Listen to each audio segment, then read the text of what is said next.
श्रीहरि विष्णु पुराण कथा।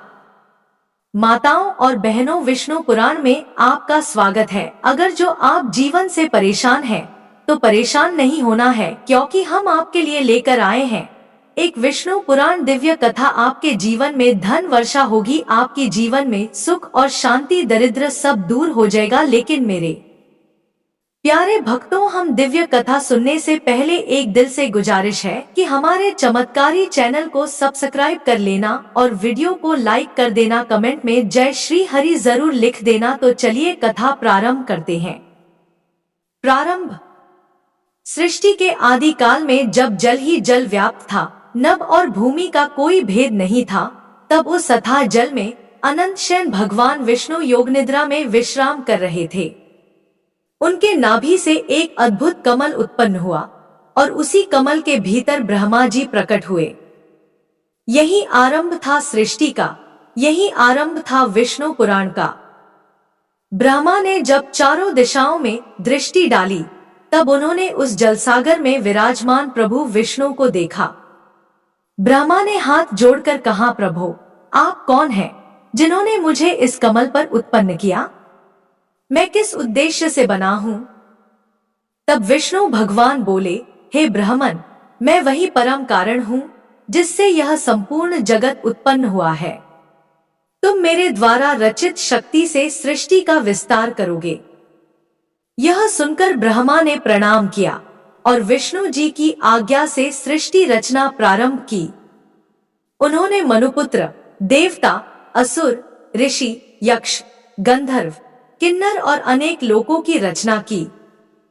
जब सृष्टि फैलने लगी, तब असुरों की शक्ति बढ़ने लगी। वे ब्रह्मा, विष्णु, शिव तक को चुनौती देने लगे। तब धर्म की रक्षा हेतु स्वयं भगवान विष्णु अनेक अवतारों में अवतरित हुए। प्रथम अवतार मत्स्य।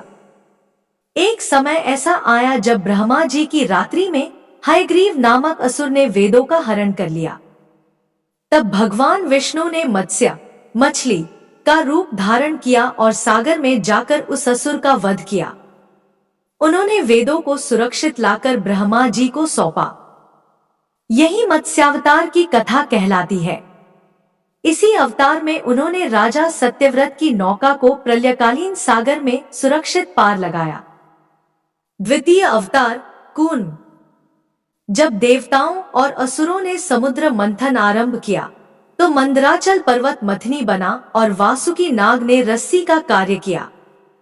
किंतु जब पर्वत डूबने लगा, तब भगवान विष्णु ने कच्छप, कछुए का रूप धारण कर लिया और पर्वत को अपनी पीठ पर स्थिर किया।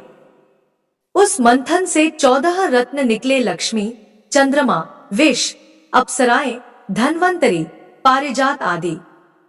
लक्ष्मी जी का जब प्राकट्य हुआ, तब उन्होंने भगवान विष्णु को पति रूप में स्वीकार किया। तृतीय अवतार वराह। एक बार हिरण्याक्ष नामक असुर ने पृथ्वी को जल में डुबो दिया। तब भगवान विष्णु ने वराह, सूकर रूप धारण किया, सागर में उतर गए और अपने दांतों पर पृथ्वी को उठाकर पुनः आकाश में स्थापित किया। उन्होंने उस असुर का वध कर धर्म की रक्षा की। जब पृथ्वी माता ने कहा, प्रभु आपकी लीला अनंत है, तब विष्णु मुस्कुराए और बोले, जब जब अधर्म बढ़ेगा, मैं पुनः अवतार लेकर आऊंगा। चतुर्थ अवतार नृसिंह। हिरण्यकशिपु नामक असुर अत्याचारी और अहंकारी था। उसने अपने पुत्र प्रहलाद को भी मार डालने का प्रयास किया, क्योंकि वह विष्णु भक्त था। अंततः जब हिरण्यकशिपु ने कहा, तू कहता है विष्णु सर्वत्र है, क्या वह इस खंभे में भी है? और तलवार उठाई, तब खंभा फट गया और उसमें से भगवान विष्णु नृसिंह रूप में प्रकट हुए, न आधा मनुष्य न आधा सिंह। उन्होंने सायंकाल में दहलीज पर अपनी जंघा पर रखकर उस दैत्य का वध किया।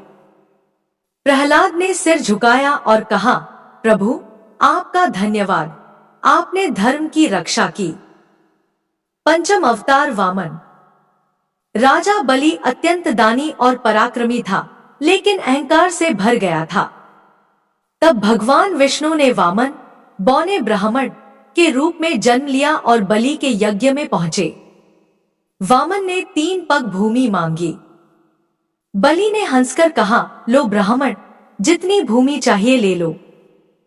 तभी वामन विराट रूप में फैल गए। एक पग से पृथ्वी, दूसरे से आकाश नाप लिया।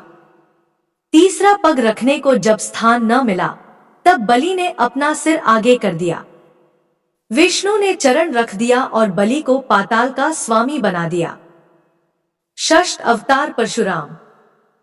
जब क्षत्रियों ने धरती पर अत्याचार बढ़ा दिए, तब विष्णु ने परशुराम रूप में जन्म लिया। उन्होंने अपनी कुल्हाड़ी से 21 बार क्षत्रियों को पृथ्वी से नष्ट किया और धर्म की मर्यादा स्थापित की। परशुराम का क्रोध भी विष्णु का ही संतुलन था, जो अधर्म को मिटाने के लिए प्रकट हुआ था। सप्तम अवतार राम। त्रेता युग में भगवान विष्णु ने दशरथ नंदन श्रीराम रूप में जन्म लिया। उनका जीवन सत्य, मर्यादा और त्याग का उदाहरण बन गया। उन्होंने रावण का वध किया, जो अहंकार, वासना और अत्याचार का प्रतीक था। श्री राम ने अयोध्या में धर्मराज्य स्थापित किया, जहां हर प्राणी सुखी था। अष्टम अवतार कृष्ण। द्वापर युग में भगवान ने श्री कृष्ण रूप में जन्म लिया। उनके बाल्यकाल से ही लीलाएं अद्भुत थी। पूतना का वध, कालिय नाग का दमन, गोवर्धन धारण, मुर, चाणूर और कंस का अंत। महाभारत युद्ध में उन्होंने अर्जुन को गीता का उपदेश दिया, कर्म करो, फल की चिंता मत करो।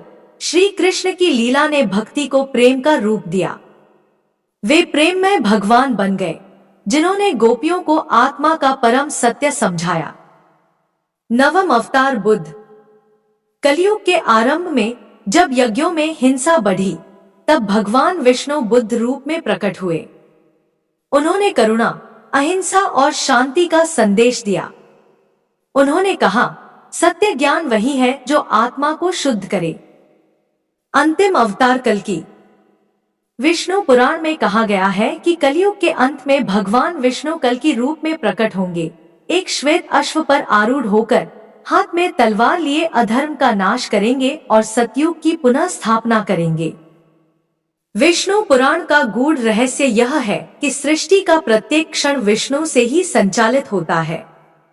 उनका प्रत्येक अवतार केवल राक्षसवध के लिए नहीं, बल्कि मानव के हृदय में स्थित अंधकार को मिटाने के लिए होता है।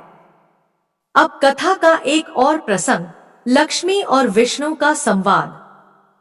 एक बार लक्ष्मी जी ने पूछा, प्रभु, आप अनंत हैं, फिर भी बार बार जन्म क्यों लेते हैं? विष्णु बोले, माता, जब भी जीव का हृदय धर्म से भटक जाता है, तब मुझे उतरना पड़ता है। यह सृष्टि मेरा शरीर है और धर्म इसकी आत्मा। जब आत्मा दुखी होती है, मैं उसे पुनः प्रकाशित करने आता हूँ। लक्ष्मी ने कहा, प्रभु, क्या इस कलयुग में भी आपकी कृपा प्राप्त हो सकती है? विष्णु बोले, हाँ देवी, जो नामस्मरण करेगा, सत्य, दया और श्रद्धा से जिएगा, उसके घर में मैं स्वयं निवास करता हूँ। जो मन में भक्ति रखता है, उसके पाप पल भर में नष्ट हो जाते हैं। विष्णु पुराण में वर्णित एक और अद्भुत कथा है। जब देवता और असुरों ने अमृत के लिए मंथन किया, तब समुद्र से विष भी निकला। वह विष इतना भयंकर था कि समस्त लोग जलने लगे। तब विष्णु ने शिव से कहा, महादेव, आप ही इस विष को धारण कर सकते हैं। शिव ने वह विष पी लिया और उनके कंठ में नीला रंग उतर गया। सब देवता विस्मित रह गए। तब विष्णु बोले, देखो, यह है त्याग। यही कारण है कि सृष्टि संतुलित रहती है। मैं पालन करता हूँ, ब्रह्मा सृजन करते हैं और शिव संहार करते हैं। कालांतर में जब पृथ्वी पर अधर्म बढ़ने लगा, तो विष्णु ने अपने शेषनाग रूप को बुलाया और कहा, शेष, मैं फिर किसी अवतार में उतरूंगा। जब तक मैं न आऊं, तुम धरती को स्थिर रखना। शेषनाग ने प्रणाम किया, प्रभु, यह संसार आप ही के संकेत से चलता है। जब भी आप चाहेंगे, मैं आपकी सेवा में उपस्थित रहूंगा। विष्णु पुराण यह भी कहता है कि हर जीव में विष्णु का अंश है। जब कोई सत्य बोलता है वह विष्णु की वाणी है, जब कोई दया करता है वह विष्णु का हृदय है, और जब कोई धर्म की रक्षा करता है वह विष्णु की इच्छा। एक दिन नारद मुनि ने पूछा, प्रभु, आपकी माया कितनी विचित्र है। आपने यह संसार रचा, मनुष्य भटकता है और फिर आप ही उसे मोक्ष देते हैं। यह लीला क्यों? भगवान विष्णु मुस्कुराए, नारद, यदि माया न हो तो भक्ति का अर्थ ही न रहे। अंधकार के बिना प्रकाश का अनुभव नहीं होता। मैं चाहता हूं कि जीव स्वयं प्रेम से मेरी ओर बढ़े, मजबूरी से नहीं। यही सृष्टि का रहस्य है। कथा के उत्तरार्ध में विष्णु पुराण यह संदेश देता है कि कलयुग में केवल एक साधन शेष है, नामस्मरण। जब मनुष्य बार बार श्री हरि विष्णु का नाम लेता है तब उसका अंतःकरण शुद्ध होता है। श्री हरि स्वयं कहते हैं, न तपो न यज्ञ न दानम न ध्यानम, कलो केशव स्मरण मुक्ति कारणम। अर्थात कलयुग में न तप, न यज्ञ, न दान, केवल केशव का स्मरण ही मोक्ष का कारण है। अंत में जब यह कथा समाप्त होती है तो विष्णु स्वयं कहते हैं, जो इस पुराण का श्रवण करता है उसके घर में दरिद्रता, रोग, भय, दुख कभी नहीं टिकते। जहां मेरा नाम लिया जाता है वहां लक्ष्मी स्वयं निवास करती है। भगवान विष्णु लक्ष्मी और शेषनाग पर आसन ग्रहण करते हुए सृष्टि की दिशा में दृष्टि डालते हैं। जल तरंगे मंद मंद बहती हैं, आकाश में शंखनाद होता है और नारद मुनि वीणा बजाते हुए कहते हैं, जय श्रीहरि विष्णु, अनंत कोटि ब्रह्मांड नायक, पालन करता, दया के सागर, आप ही से यह सृष्टि आरंभ हुई, आप ही में यह लय को प्राप्त होती है। यही है विष्णु पुराण की दिव्य कथा, एक सतत प्रवाह जो हमें याद दिलाती है कि हर कण में, हर जीव में, हर श्वास में वही विष्णु विराजमान है।